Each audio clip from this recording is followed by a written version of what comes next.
혹시 지금 이 순간 눈밑이 파르르 떨리고 계십니까?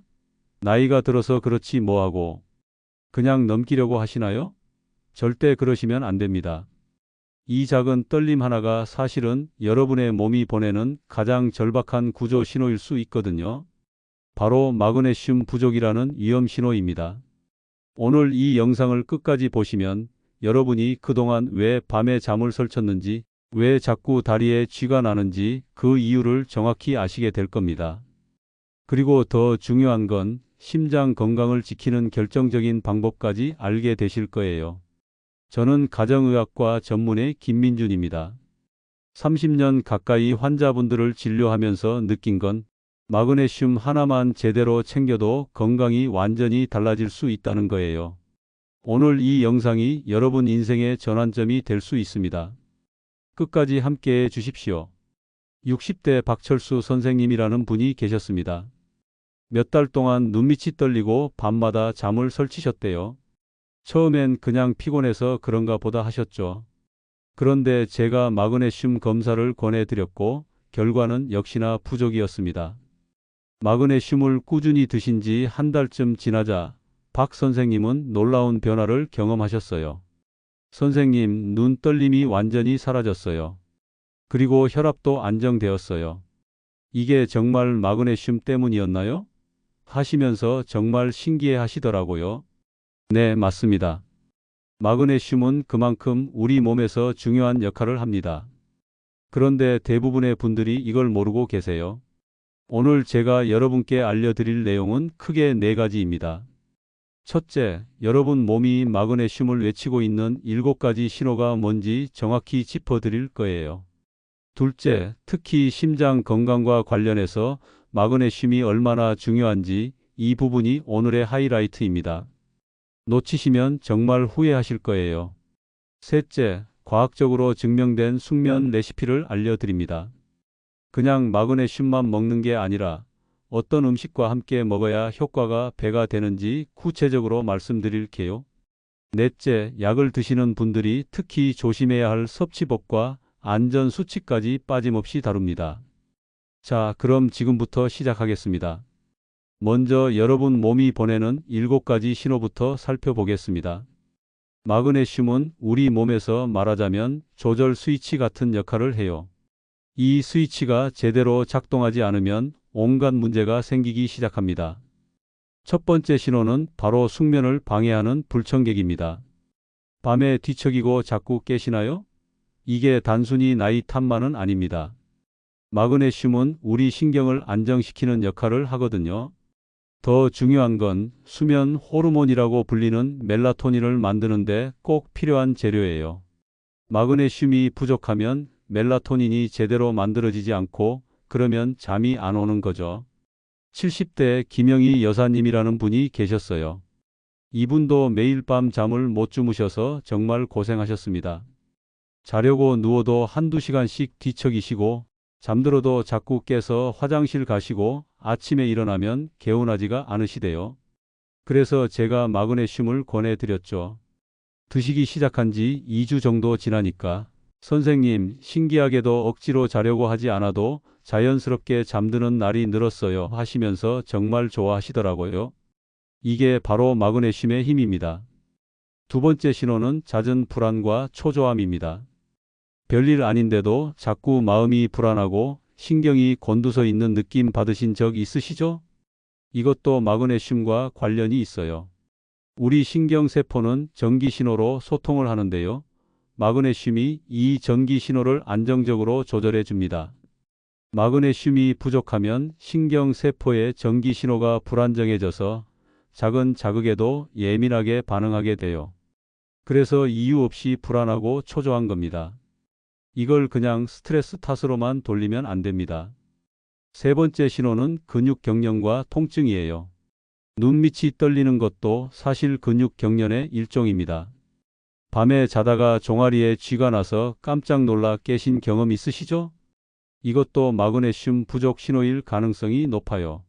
마그네슘은 근육을 이완시키는 역할을 합니다. 쉽게 말해서 긴장한 근육을 풀어주는 거예요. 그런데 마그네슘이 부족하면 근육이 계속 긴장 상태에 있게 되고 그래서 경련이 일어나는 겁니다. 특히 밤에 쥐가 자주 나신다면 마그네슘을 의심해 보셔야 해요. 네 번째는 혈당 관리의 복병입니다.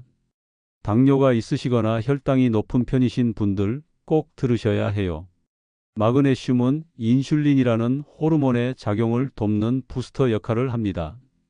인슐린은 우리 몸에서 혈당을 조절하는 호르몬인데 마그네슘이 있어야 인슐린이 제 역할을 제대로 할 수 있어요.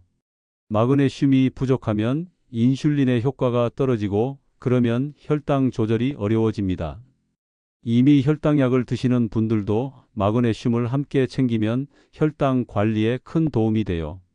다섯 번째는 뼈 건강 문제입니다. 골다공증 걱정되시죠? 칼슘만 챙기시면 된다고 생각하시는 분들 많으신데 그게 아니에요. 마그네슘이 뼈 건강에 엄청나게 중요합니다. 우리 몸에 있는 마그네슘의 60% 이상이 뼈에 저장돼 있어요. 마그네슘은 칼슘과 비타민 D가 뼈에 잘 흡수되도록 돕는 숨은 조력자 역할을 합니다. 칼슘만 많이 먹어봤자 마그네슘이 없으면 그 칼슘이 뼈로 제대로 가지 못해요. 그래서 골다공증 예방하시려면 칼슘과 함께 반드시 마그네슘도 챙기셔야 합니다. 여섯 번째는 잦은 음주 습관이에요. 솔직히 말씀드릴게요. 술을 자주 드시는 분들은 마그네슘이 계속 빠져나갑니다. 술은 마그네슘을 몸 밖으로 배출시키는 도둑 같은 존재예요. 알코올을 분해하는 과정에서 마그네슘이 소모되고 소변으로 배출되는 양도 늘어납니다. 그래서 음주가 잦으신 분들은 의식적으로라도 마그네슘을 보충해 주셔야 해요. 이거 정말 중요합니다. 일곱 번째는 소화장애로 인한 미네랄 부족입니다. 나이가 들면 위산 분비가 줄어들어요. 그러면 음식을 통해 들어온 미네랄들이 제대로 흡수가 안 됩니다. 여기서 마그네슘의 또 다른 역할이 나타나요. 마그네슘은 다른 미네랄들의 흡수까지 돕는 역할을 합니다. 그러니까 마그네슘이 부족하면 다른 영양소들도 덩달아 부족해지는 악순환이 생기는 거예요. 소화가 잘 안 되시는 분들은 특히 마그네슘에 신경 쓰셔야 합니다. 자, 여기까지가 여러분 몸이 보내는 7가지 신호였습니다. 이 중에 해당하는 게 하나라도 있으시면 마그네슘 부족을 의심해 보셔야 해요. 그런데 지금부터 말씀드릴 내용이 오늘의 진짜 하이라이트입니다. 절대 놓치지 마세요. 자, 이 부분이 정말 중요합니다. 특히 60대 이상이신 분들 귀 기울여 들어주세요. 마그네슘이 심장 건강에 어떤 역할을 하는지, 이게 왜 생명을 지키는 일인지 지금부터 말씀드리겠습니다. 우리 심장은 평생 쉬지 않고 수축과 이완을 반복합니다. 수축할 때는 꽉 조여서 피를 내보내고 이완할 때는 풀어져서 피를 받아들이죠. 이 리듬이 평생 반복되는 겁니다. 그런데 이 과정에서 마그네슘이 결정적인 역할을 해요. 마그네슘은 심장 세포와 혈관 세포가 과도하게 수축하는 걸 막아줍니다. 쉽게 말해서 심장과 혈관이 너무 긴장하지 않도록 조절해 주는 거예요. 그런데 마그네슘이 부족하면 어떻게 될까요? 세포 안으로 칼슘이 과도하게 들어가게 됩니다. 칼슘은 근육을 수축시키는 역할을 하거든요. 칼슘이 너무 많이 들어가면 심장과 혈관이 계속 긴장 상태에 있게 돼요. 마치 주먹을 꽉 쥔 채로 풀지 못하는 것과 같습니다. 이렇게 되면 어떤 일이 벌어질까요? 첫째, 혈압이 올라갑니다. 혈관이 계속 수축돼 있으니까 혈압이 높아질 수밖에 없어요. 둘째, 심장 박동이 불규칙해질 수 있습니다. 심장이 제대로 이완하지 못하면 리듬이 깨지는 거죠. 이게 심하면 부정맥으로 이어질 수 있어요. 정말 무섭지 않습니까? 그런데 이 모든 게 마그네슘 하나로 예방할 수 있습니다. 마그네슘을 꾸준히 챙기시면 심장이 편안하게 숨 쉴 수 있어요. 수축할 때는 제대로 수축하고 이완할 때는 충분히 이완하는 겁니다. 혈관도 마찬가지예요. 적절히 이완돼서 피가 잘 흐르게 됩니다. 이게 바로 건강한 심장의 비결입니다. 저는 진료실에서 정말 많이 보거든요. 혈압약을 드셔도 혈압이 잘 안 잡히시는 분들, 마그네슘을 함께 드시면 혈압이 안정되는 경우가 많아요. 이건 단순히 건강을 유지하는 차원이 아닙니다. 생명을 지키는 핵심 습관이에요. 마그네슘 하나로 심장 건강을 지킬 수 있다면 안 챙길 이유가 없지 않습니까? 자, 그럼 이제 실전으로 들어가 보겠습니다. 마그네슘의 효과를 극대화하는 과학적인 방법들을 알려드릴게요. 특히 숙면과 활력을 위한 음식 조합, 이거 정말 효과 좋습니다. 제가 환자분들께 권해드리면 대부분 좋아지시거든요. 첫 번째는 숙면을 위한 트립토판 조합입니다. 트립토판이라는 단어 생소하시죠? 이건 아미노산의 일종인데요. 우리 몸에서 멜라토닌으로 바뀝니다.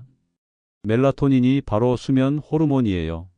그러니까 트립토판을 먹으면 멜라토닌이 만들어지고 그러면 잠이 잘 오는 거죠. 여기서 핵심은 트립토판과 마그네슘을 함께 드시는 겁니다. 마그네슘이 트립토판이 멜라토닌으로 바뀌는 걸 도와주거든요. 그러면 숙면 효과가 배가 됩니다. 구체적으로 어떻게 드시면 될까요? 간단해요. 잠자리에 들기 1시간 전에 따뜻한 두유 한 컵을 준비하세요. 여기에 바나나 반 개를 함께 드시고요. 호두를 한 줌 드시면 됩니다. 이게 왜 좋으냐면 콩과 견과류에 마그네슘이 풍부하고 바나나와 두유에는 트립토판이 많이 들어 있어요. 이 조합이 정말 환상적입니다. 두유를 따뜻하게 데우시는 게 중요해요. 왜냐하면 따뜻한 음료를 마시면 체온이 살짝 올라갔다가 내려가면서 자연스럽게 졸음이 오거든요. 바나나는 달콤해서 기분도 좋아지고 호두는 씹는 맛도 있고 고소해서 만족감을 줍니다. 이렇게 매일 저녁 드시면 정말 잠이 편안해지실 거예요. 제 환자분들 중에 이 방법으로 수면의 질이 확 좋아지신 분들 정말 많습니다. 두 번째는 에너지와 활력을 위한 비타민 B6 조합입니다. 비타민 B6는 마그네슘과 정말 궁합이 잘 맞아요. 비타민 B6는 마그네슘이 우리 세포 안에서 제 역할을 하도록 돕습니다. 그리고 멜라토닌을 만드는 과정에도 관여해요. 그러니까 마그네슘과 비타민 B6를 함께 드시면 낮에는 활력이 넘치고 밤에는 잠도 잘 오는 거죠. 60대 이철호 선생님이라는 분이 계셨어요. 이분이 저한테 선생님, 마그네슘을 먹고 나서 피곤한 게 확실히 줄었어요 라고 하시더라고요. 그래서 제가 물어봤죠. 선생님 혹시 연어 좋아하세요? 좋아하신다고 하셔서 저녁에 연어를 자주 드시라고 권했어요. 연어에 비타민 B6가 아주 풍부하거든요. 그리고 시금치 무침도 함께 드시라고 했죠. 시금치에는 마그네슘이 많이 들어 있으니까요. 연어 구이 한 토막과 시금치 무침 한 접시, 이게 완벽한 저녁 메뉴예요. 연어는 구우면 정말 맛있잖아요. 겉은 바삭하고 속은 촉촉하고 기름기도 적당해서 부담도 없고요. 시금치는 살짝 데쳐서 참기름에 무치면 고소하고 부드러워요. 이 두 가지를 함께 드시면 마그네슘과 비타민 B6가 동시에 들어가서 몸이 정말 가벼워지는 걸 느끼실 거예요. 이철호 선생님도 이렇게 드신 후로 활력이 훨씬 좋아지셨다고 하셨어요. 세 번째는 심장 안정의 비결 칼슘 균형입니다. 아까 말씀드렸죠? 칼슘은 근육을 수축시키고 마그네슘은 근육을 이완시킨다고요. 이 두 가지가 균형을 이뤄야 심장과 신경이 안정됩니다. 칼슘만 많이 드시면 안 돼요. 마그네슘도 함께 드셔야 합니다. 그래야 수축과 이완이 조화롭게 일어나거든요. 간단한 방법이 있어요. 저지방 요거트 한 컵을 준비하세요. 요거트에는 칼슘이 풍부합니다. 여기에 아몬드 10알 정도를 넣어서 함께 드시면 돼요. 아몬드에는 마그네슘이 많이 들어 있거든요. 요거트는 시원하고 부드러워서 먹기 편하고 아몬드는 바삭바삭 씹히면서 고소한 맛이 나요. 이 조합이 정말 맛있어요. 간식으로 드시기에도 딱 좋고요. 요거트를 고르실 때는 저지방 제품을 선택하세요. 지방이 너무 많으면 소화에 부담이 될 수 있으니까요. 그리고 무가당 제품이 더 좋아요. 단맛이 필요하시면 꿀을 조금 넣으시면 됩니다. 아몬드는 생으로 드셔도 되고 살짝 볶은 것도 좋아요. 볶으면 고소한 맛이 더 강해지거든요. 이렇게 매일 간식으로 드시면 칼슘과 마그네슘을 균형 있게 섭취하실 수 있어요. 네 번째는 취침 전 골든 밀크 변형 레시피입니다. 골든 밀크라는 거 들어보셨어요? 원래는 강황을 넣은 따뜻한 우유인데요. 여기에 마그네슘을 더하면 수면에 정말 좋아요.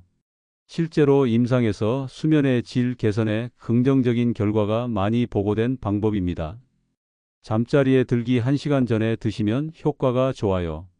만드는 법을 알려드릴까? 따뜻한 저지방 우유 1컵을 준비하세요. 여기에 강황 가루를 조금 넣고요. 꿀 1스푼을 넣으세요. 그리고 아몬드 가루를 1스푼 정도 넣어서 잘 섞으면 됩니다. 강황은 항염증 효과도 있고 몸을 따뜻하게 해줘요. 꿀은 달콤해서 기분을 좋게 하고 아몬드 가루는 마그네슘을 공급해 줍니다. 이 음료를 천천히 마시면 몸이 따뜻해지면서 기분이 편안해지는 걸 느끼실 거예요. 강황의 노란색이 예쁘기도 하고요. 향도 은은하고 좋아요. 매일 밤 이걸 드시면 수면 유도 효과가 정말 높아집니다. 잠들기 전에 이런 의식을 만들어 두시면 몸이 그 신호를 알아채고 자동으로 수면 모드로 들어가게 돼요. 이것도 정말 추천드리는 방법입니다. 여기까지가 과학적으로 증명된 4가지 레시피였습니다. 정말 효과 좋으니까 꼭 실천해 보세요. 그런데 아무리 좋은 마그네슘도 잘못 드시면 효과가 없거나 오히려 문제가 생길 수 있어요. 특히 약을 드시는 분들은 더 조심하셔야 합니다. 지금부터는 섭취 실수를 줄이고 안전하게 드시는 방법을 말씀드릴게요. 첫째, 마그네슘과 상극인 약물들이 있습니다. 이런 약들과 함께 드시면 안 돼요. 대표적으로 골다공증 약이 있어요. 골다공증 약은 뼈를 튼튼하게 해주는 약인데 마그네슘과 함께 드시면 흡수가 방해됩니다. 약 효과가 떨어지는 거죠. 그리고 항생제도 조심하셔야 해요. 특히 여드름 약으로 쓰이는 테트라사이클린 계열 항생제는 마그네슘과 함께 먹으면 안 됩니다. 이런 약들을 드시는 분들은 마그네슘과 최소 2~3시간 간격을 두고 드셔야 해요. 예를 들어서 아침에 골다공증 약을 드신다면 마그네슘은 점심 이후에 드시는 게 좋아요. 또는 저녁에 드셔도 되고요. 중요한 건 시간 간격입니다. 충분한 시간을 두지 않으면 약 효과가 떨어질 수 있으니까 꼭 기억하세요. 그리고 혈압약 드시는 분들도 주의하셔야 해요. 특히 이뇨제가 들어있는 혈압약을 드시는 분들이요. 이뇨제는 소변을 많이 나오게 해서 혈압을 낮추는 약인데 문제는 소변으로 마그네슘도 함께 빠져나간다는 거예요. 마그네슘을 열심히 먹어도 소변으로 다 빠져나가면 소용없잖아요. 이런 분들은 혈압약과 마그네슘을 먹는 시간을 최대한 많이 띄우셔야 해요. 예를 들어 아침에 혈압약을 드신다면 마그네슘은 저녁에 드시는 게 좋습니다. 둘째, 설사 문제를 어떻게 해결할지 알려드릴게요. 80대 최영숙 어르신이라는 분이 계셨어요. 이분이 변비 때문에 정말 고생하셨거든요. 그래서 제가 마그네슘을 권해드렸는데 처음엔 효과가 좋았어요. 변비가 해결됐으니까요. 그런데 며칠 지나니까 이번엔 설사가 시작됐대요. 선생님, 이거 먹으면 배가 아프고 설사를 해요. 어떻게 하면 좋을까요? 하시더라고요. 이런 경우가 의외로 많습니다. 마그네슘은 종류에 따라서 설사를 유발할 수 있어요. 특히 산화 마그네슘이라는 형태가 그래요. 산화 마그네슘은 변비약으로도 쓰이는데 양을 조금만 많이 먹어도 설사가 날 수 있거든요. 그래서 설사가 심하신 분들은 형태를 바꾸셔야 해요. 구연산 마그네슘이나 킬레이트 마그네슘 같은 형태로 바꾸시면 됩니다. 구연산 마그네슘은 흡수율도 좋고 설사를 덜 유발해요. 킬레이트 마그네슘은 아미노산과 결합된 형태인데 이것도 흡수가 잘 되고 속이 편합니다. 최영숙 어르신께도 구연산 마그네슘으로 바꿔드렸더니 설사 없이 편하게 드실 수 있으셨어요. 그러니까 마그네슘을 드시다가 배가 아프거나 설사가 난다면 형태를 바꿔보시는 게 좋습니다. 약국에 가셔서 물어보시면 다른 형태로 바꿔주실 거예요. 그리고 용량도 중요해요. 처음부터 많은 양을 드시지 마세요. 적은 양부터 시작해서 천천히 늘려가는 게 좋습니다. 예를 들어서 200mg부터 시작하세요. 며칠 드셔보고 괜찮으면 조금씩 늘리시면 돼요. 갑자기 많은 양을 드시면 몸이 적응을 못해서 설사가 날 수 있거든요. 천천히 몸을 적응시키는 게 중요합니다. 셋째, 마그네슘을 먹는 것 말고 다른 방법도 있어요. 바로 외용, 그러니까 피부로 흡수시키는 방법입니다.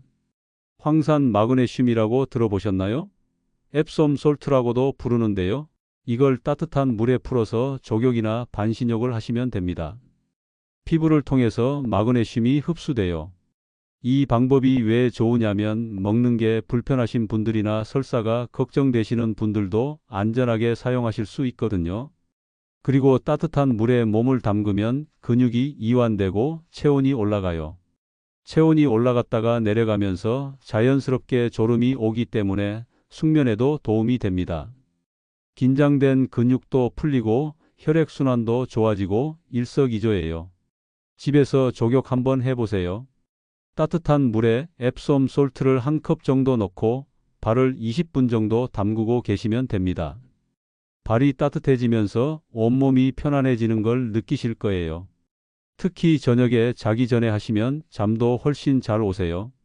이것도 정말 좋은 방법이니까 한번 시도해 보시길 바랍니다. 넷째, 가장 중요한 안전 수칙입니다. 마그네슘은 일반적으로 안전한 미네랄이에요. 대부분의 분들이 부작용 없이 드실 수 있습니다. 그런데 예외가 있어요. 신장 기능이 약하신 분들, 그러니까 콩팥이 안 좋으신 분들은 조심하셔야 해요. 투석을 받고 계신 분들은 특히 더 주의가 필요합니다. 신장이 약하면 마그네슘을 제대로 배출하지 못해서 몸에 쌓일 수 있거든요. 마그네슘이 너무 많이 쌓이면 위험할 수 있어요. 그리고 심장에 문제가 있으신 분들, 특히 서맥이라고 해서 맥박이 느린 분들도 주의하셔야 합니다. 마그네슘이 심장 박동을 더 느리게 만들 수 있거든요. 부정맥이 있으신 분들도 마찬가지예요. 이런 분들은 마그네슘을 드시기 전에 반드시 주치의 선생님과 상담하셔야 합니다. 선생님께 마그네슘 먹어도 될까요? 하고 여쭤보세요. 선생님이 여러분의 건강 상태를 보시고 안전하게 복용할 수 있도록 도와주실 거예요. 일반적으로 건강하신 분들은 하루 200mg에서 400mg 정도가 안전한 복용량입니다. 이 범위 안에서 본인에게 맞는 최적의 용량을 찾으시면 돼요. 처음엔 200mg으로 시작하셔서 몸의 반응을 보시면서 조금씩 조절하시면 됩니다. 너무 많이 드실 필요는 없어요. 적당한 양을 꾸준히 드시는 게 가장 중요합니다. 자, 여기까지 들으셨으면 이제 마그네슘에 대해서 확실히 아셨을 거예요. 마그네슘이 왜 중요한지, 어떻게 먹어야 효과적인지, 무엇을 조심해야 하는지 모두 말씀드렸습니다. 제가 30년 가까이 환자분들을 진료하면서 느낀 건 건강은 작은 습관에서 시작된다는 거예요. 마그네슘 하나 제대로 챙기는 것, 그게 바로 여러분의 건강을 지키는 첫걸음입니다. 오늘 배우신 내용을 실천해 보세요. 아침에 눈 뜨면 오늘은 마그네슘을 챙겨야지 하고 생각하시고요. 저녁에는 오늘 배운 레시피 중 하나를 선택해서 드셔보세요. 따뜻한 두유에 바나나와 호두를 곁들이든지 연어와 시금치로 저녁을 드시든지 요거트에 아몬드를 넣어 간식으로 드시든지 골든 밀크를 만들어 드시든지 여러분에게 맞는 방법을 찾으시면 됩니다. 그리고 약을 드시는 분들은 시간 간격을 꼭 지키시고요. 설사가 난다면 형태를 바꿔보시고 신장이나 심장에 문제가 있으시면 주치의 선생님과 꼭 상담하세요. 이 모든 걸 지키면서 꾸준히 드시면 분명히 변화를 느끼실 거예요. 눈 떨림이 사라지고 잠도 편안해지고 다리에 쥐도 안 나고 혈압도 안정되고 무엇보다 심장이 건강해질 겁니다. 여러분의 건강은 여러분이 지키는 겁니다. 의사가 아무리 좋은 약을 처방해 드려도 여러분이 실천하지 않으면 소용없어요. 반대로 오늘 배운 이 간단한 방법들을 꾸준히 실천하시면 약보다 더 큰 효과를 보실 수 있습니다. 제가 그걸 수없이 봐왔거든요. 작은 실천이 큰 변화를 만든다는 걸요. 마지막으로 한 가지만 더 말씀드릴 거. 오늘 이 영상을 끝까지 보신 여러분 정말 대단하십니다. 자신의 건강에 관심을 갖고 끝까지 들으신 것만으로도 이미 건강한 삶을 향한 첫걸음을 내디디신 거예요. 앞으로도 이런 관심과 실천을 이어가시길 바랍니다. 건강은 하루아침에 만들어지는 게 아니라 매일매일의 작은 선택이 모여서 만들어지는 거니까요. 오늘 배운 과학적 레시피로 건강한 활력을 되찾으시고 마그네슘이라는 숨은 일꾼과 함께 더 건강하고 행복한 나날을 보내시길 진심으로 바랍니다. 여러분의 심장이 편안하게 뛰고 밤에는 깊은 잠을 주무시고 아침에 일어나면 상쾌한 하루를 시작하실 수 있기를 응원합니다. 지금까지 가정의학과 전문의 김민준이었습니다. 감사합니다.